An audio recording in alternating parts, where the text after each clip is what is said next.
बिस्मिल्लाहिर्रहमानिर्रहीम। क्लास 11 का math according new book के मुताबिक हम कर रहे हैं। प्रीवियस लेक्चर में हमने एक्सरसाइज 3.3 कंप्लीट कर ली थी।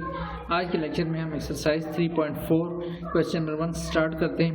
बेसिकली क्रॉस प्रोडक्ट से रिलेटेड एक्सरसाइज है। तो क्वेश्चन नंबर 1 स्टार्ट करते हैं। क्वेश्चन नंबर 1 हमारे पास लिखा है find the following cross product. लिखा भी हुआ है क्रॉस प्रोडक्ट जे, ये एक वेक्टर की मान है जिसका आई और के कंपोनेंट है, सिर्फ जे कंपोनेंट है, क्रॉस हो रहा है इसका 2j + 3k के साथ। सेकंड पार्ट में भी सच क्रॉस प्रोडक्ट फाइंड करनी, थर्ड पार्ट में तीनों पार्ट्स को बारी बारी हम सॉल्व करते हैं। क्वेश्चन नंबर 1 हम इसको स्टार्ट कर रहे हैं 3.4 जैसे हमने पहले क्वेश्चन पढ़ लिए। क्वेश्चन हमारे सामने लिखा है j क्रॉस 2j + 3k।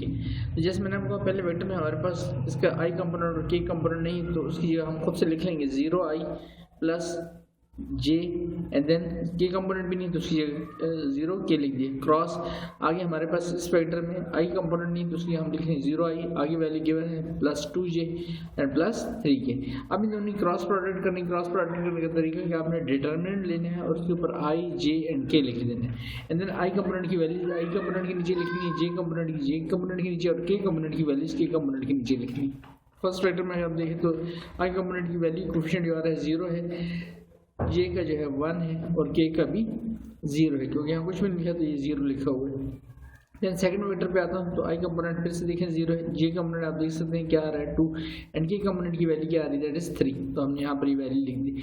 अब इसको सॉल्व करते हैं। जैसे डिटरमिनेंट को हम सॉल्व करते हैं चैप्टर नंबर 2 में भी हमने बात सीखी, तो इसको मैं एक्सपेंड करने लगा हूँ by first row. Expanding by first row, first row से एक्सपेंड करने का मतलब यानी फर्स्ट रो और ये जो फर्स्ट कॉलम है ये हम हटा देंगे क्योंकि हम फर्स्ट रो से एक्सपेंशन कर रहे हैं। तो मेरे पास जो वैल्यू बचेगी वो बचेगी 1 0 एंड 2 3। मैंने यहाँ पे लिख लिया 1 0 एंड 2 3 और बाहर इसके लिख दिया i। देन आगे चलता हूँ तो आगे नेक्स्ट वैल्यू है मेरे पास, नेक्स्ट वैल्यू मेरे पास -j, -j लिखूंगा यहाँ पर एंड देन ये कॉलम और ये रो हट जाएगी। फर्स्ट रो को हम एक्सपेंड कर रहे हैं, फर्स्ट रो तो ये रो और ये कॉलम हट जाएगा तो वैल्यू बचेगी 0 एंड 3। ये हमने लिखी। और सेकंड वैल्यू से पहले हमेशा याद रखें कौन सा साइन डालना है, माइनस का। आगे चलते हैं देन +k, तो थर्ड वैल्यू में लिखूंगा कि ये कॉलम और ये फर्स्ट रो हट जाएगी, हमारे पास वैल्यू बचेगी 0 1 एंड 0 2। तो इसको सॉल्व करता हूँ i, तो पहले इस डायगोनल से मल्टीप्लिकेशन होगी 3 1 3 और सेकंड मल्टीप्लिकेशन से पहले हमेशा माइनस साइन डालना है आपने, जैसे 0 क्योंकि 2 × 0 क्या हो गया 0, तो माइनस साइन हम डालो और वैल्यू क्या होगी 0। अभी -j 3 × 0 0 हो जाएगा, 0 मल्टीप्लाइड बाय 0 दरमियान में साइन कौन सा आएगा माइनस का, +k 2 × 0 0 आगे माइनस साइन 0 × 1 0, 3 - 0 3 बचेगा, बाहर i है -j 0 - 0 0 ही रहेगा, k 0 - 0 0 रहेगा, 3 मल्टीप्लाइड बाय i 3i हो जाएगा और 0 × j 0 k × 0 तो उनको लिखने की जरूरत नहीं, तो हमारे पास क्रॉस प्रोडक्ट आती है that is 3i। Second part पर आते हैं। इसके सेकंड पार्ट में हमारे पास वैल्यू लिखी है 2i - 3j क्रॉस k। तो फर्स्ट वेक्टर में हमारे पास i और j कंपोनेंट है 0 डाल के हम उसके साथ k लिख लेंगे क्योंकि k कंपोनेंट इसका मिसिंग है। तो 2i - 3j + 0 के मैंने लिख दिया क्रॉस। इसमें आप देख सकते हैं हमारे पास k कंपोनेंट है i और j नहीं, तो 0i + 0j और साथ में +k लिख दिया। अभी क्रॉस प्रोडक्ट लेनी क्योंकि क्रॉस पड़ा हुआ है इसमें, तो एक डिटरमिनेंट का साइन डिटरमिनेंट में लिखता हूँ, उसमें i j k लिखता हूँ। अब फर्स्ट वेक्टर में हमारे पास i की वैल्यू है 2, j की वैल्यू है -3 और k की वैल्यू है 0। सेकंड वेक्टर में हमारे पास i की वैल्यू है 0, j की वैल्यू है 0 और k की वैल्यू है 1।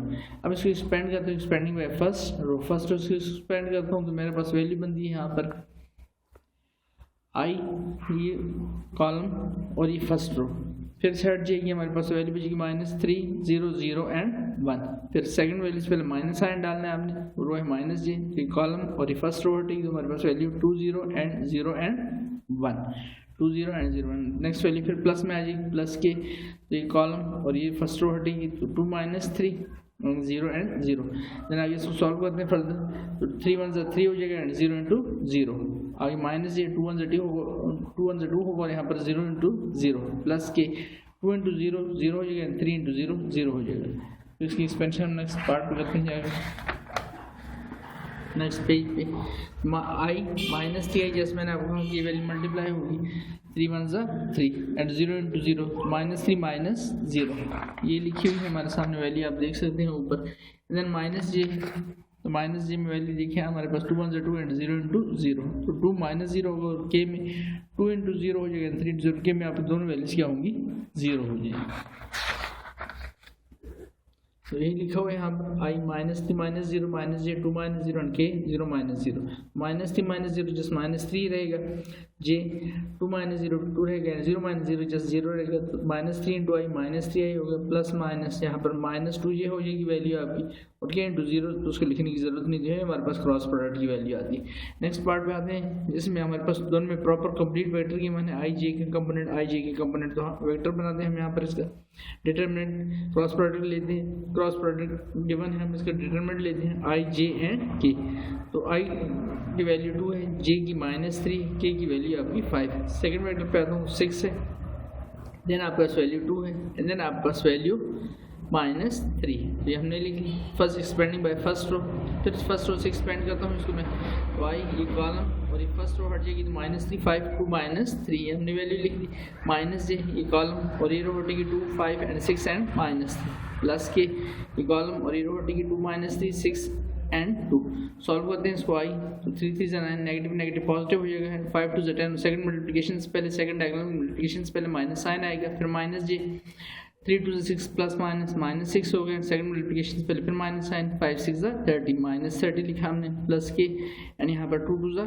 4 एंड सेकंड मल्टीप्लिकेशन में माइनस साइन और 6 3 18 और उसके साथ भी क्या आ जाएगा प्लस माइनस का 18, यहाँ एहतियात करनी है आपने।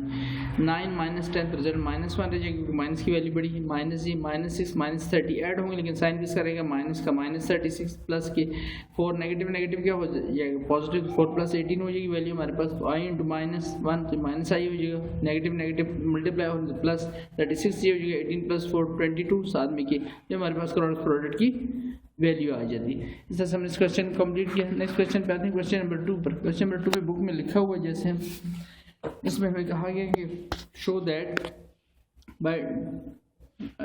That in 2 different ways that the vectors are parallel, 2 method से बताना है इन दोनों क्वेश्चन में कि ये वेक्टर आपस में क्या है पैरेलल। तो स्टार्ट करते हैं, इन 2 टेक्निक से बताना है इसको कि वेक्टर पैरेलल है। तो हम बगैर टाइम जाएगी क्वेश्चन शुरू करते हैं। क्वेश्चन हमारे पास गिवन है, क्वेश्चन नंबर 2 का फर्स्ट पार्ट, ए वेक्टर गिवन है, बी वेक्टर गिवन है। फर्स्ट मेथड में आपको बता रहा हूँ, आपने दोनों वेक्टर को देखना है और जिस वेक्टर में से कुछ कॉमन आ रहा हो और दूसरे वेक्टर के इक्वल आ रहा हो तो याद रखिए वो वेक्टर दोनों एक दूसरे के पैरेलल हो जाएंगे और उनसे कोई स्केलर क्वांटिटी बाहर आ रहा है, स्केलर यानी कोई कांस्टेंट अगर उसमें से बाहर आ रहा है। तो मैंने जब देखा इस वेक्टर को, अगर मैं 2 कॉमन लूँ तो यहाँ तो आई रह जाएगा, 2 रह जाएगा और 3, लेकिन साइन का फर्क आ रहा है तो मैं इसमें से माइनस साइन भी साथ कॉमन लेता हूँ। माइनस साइन जब मैं कॉमन लूँगा तो प्लस वाली वैल्यूज क्या हो जाएंगी माइनस वाली वैल्यू प्लस हो जाएंगी। तो मैंने बी वेक्टर लिखा। अब मैंने जैसा आपको इसमें से 1 तो 2 ऑब्वियस है कॉमन आ रहा है, लेकिन साथ में मैंने माइनस साइन इंटेंशनली कॉमन लिया, माइनस साइन कॉमन लिया तो प्लस वाली वैल्यू माइनस होगी, माइनस वाली वैल्यू प्लस होगी, प्लस वाली वैल्यू माइनस होगी। -2 कॉमन होगा तो आई रह गया, 2 2 4 हो गया, 2 3 जैसे मैंने पहले बता दी माइनस साइन भी कॉमन ले लिया हमने। तो मेरे पास ये जो वेक्टर है इसको गौर से देखिए किसके इक्वल आ गया, -i + 2j - 3 के एक इक्वल आ गया। हमने तो बी वेक्टर लिया था, अगर कोई स्केलर साथ में कॉमन आ जाए और वही दोनों में से एक वेक्टर जिस वेक्टर को आपने लिया है उसके कॉरस्पॉन्डिंग दूसरा वेक्टर आपके पास कॉमन लेने के बाद रह जाए या आ जाए तो उस सूरत में दोनों वेक्टर्स क्या हो जाते हैं parallel, hence B is parallel to A. तो ये फर्स्ट मेथड है। सेकंड मेथड, इन दोनों वेक्टर्स की क्रॉस प्रोडक्ट ले लेते हैं जो हमें गिवन थे ए और बी। तो ये क्रॉस बी करता हूँ, यहाँ पर एक आई जे के लिखता हूँ। ए की वैल्यूज गिवन है हमारे पास -1 2 एंड -3, तो मैंने लिखी -1 2 एंड 3। सेकंड वेक्टर की वैल्यू 2 -4 और 6, यहाँ से 2 -4 एंड 6। फिर उस तरह से एक्सपेंड करते हैं बाय फर्स्ट रो, तो आई बाहर लिखा हमने कॉलम और ये रो की वैल्यू 2 -3 -4 एंड 6, फिर माइनस जे ये कॉलम हटेगा, ये रो हटेगी -1 -3 2 एंड 6, फिर प्लस के ये कॉलम और ये फर्स्ट रो हटेगी -1 2 एंड 2 एंड -4। सॉल्व करते हैं इसको। आई तो यहाँ पर वैल्यू हमारे पास 6 2 12, आगे माइनस का साइन नेगेटिव नेगेटिव पॉजिटिव हो जाएंगे तो 3 4 12, माइनस जे 6 1 6, आगे डायगोनल से पहले माइनस साइन, सेकंड मल्टीप्लिकेशन से पहले 2 3 उसके साथ साइन क्या आ गया माइनस, वो मैंने ब्रैकेट में लिख दिया, प्लस के एंड 4 यहाँ पर वैल्यू 4 1 4, नेगेटिव नेगेटिव क्या हो गया पॉजिटिव, एंड देन 2 2 4, फिर माइनस साइन, तो 12 - 12 ये आपके पास वैल्यू 0 हो जाएगी, बाहर आई है, नेगेटिव नेगेटिव पॉजिटिव हो जाएगा, 6 प्लस का है माइनस का 6 और यहाँ पर प्लस का 4 है माइनस का 4, प्लस 4 माइनस 4 कैंसिल आउट हो जाएंगे 0, प्लस 6 माइनस 6 कैंसिल आउट हो जाएंगे 0, एंड 0 इंटू आई वैल्यू 0 हो जाएगी, 0 इंटू जे 0, 0 इंटू के 0। तो हमारे पास क्रॉस प्रोडक्ट क्या आ गई 0, और क्रॉस प्रोडक्ट 0 आ गई, इट मीन दैट ये दूसरा मेथड हो गया, hence vectors A and B are parallel to each other. तो इस तरह से दोनों वेक्टर एक दूसरे के पैरेलल हैं। सेकंड पार्ट पर आते हैं इसके। सेकंड पार्ट में भी हमारे पास दो वेक्टर गिवन है। फर्स्ट मेथड देखिए दोनों वेक्टर्स में, अगर ए वेक्टर को मैं लूँ, ये वेक्टर मैंने लिखा तो इसमें से अगर मैं 3 जस्ट 3 कॉमन ले लूँ, देखिए आई रह जाएगा 3 2 6 हो जाएगा, 3 3 9। जस्ट मैंने 3 कॉमन लिया तो यहाँ आई प्लस 2 माइनस 3 की मैंने ए वेक्टर लिया था, 3 जैसे कॉमन लिया मेरे पास कौन सा वेक्टर आ गया बी, एक स्केलर इसमें से कांस्टेंट वैल्यू हमने कॉमन ले ली, hence A and B are parallel. तो इस तरह से ए और बी वेक्टर क्या हो गए पैरेलल। सेकंड मेथड फिर उसी तरह से हम ए क्रॉस बी लेते हैं, आई जे के लिखते हैं, ए वेक्टर की वैल्यू लिखता हूँ, बी वेक्टर की एक्सपेंड करता हूँ इसको फर्स्ट रो से, सारी एक्सपेंशन आपके सामने है, हमने कई दफ़ा भी इसको किया इसी लेक्चर में, इसको देख लें तो सारे का सारा रिजल्ट हमारे पास क्या आ गया 0, हेंस ये वेक्टर भी क्या है ए एंड बी भी पैरेलल हो गए। तो दोनों तरफ से हमने इस क्वेश्चन कंप्लीट कर लिए। उम्मीद है ये क्वेश्चन आपको दोनों अच्छे से समझ आए होंगे, कुछ चीज़ फिर भी क्लियर ना हुई तो आप कमेंट करके दोबारा से पूछ सकते हैं, और वीडियो अच्छी लगी तो चैनल को सब्सक्राइब करें ताकि आने वाली वीडियोज़ की नोटिफिकेशन आप लोगों को बर वक्त मिल सके। शुक्रिया।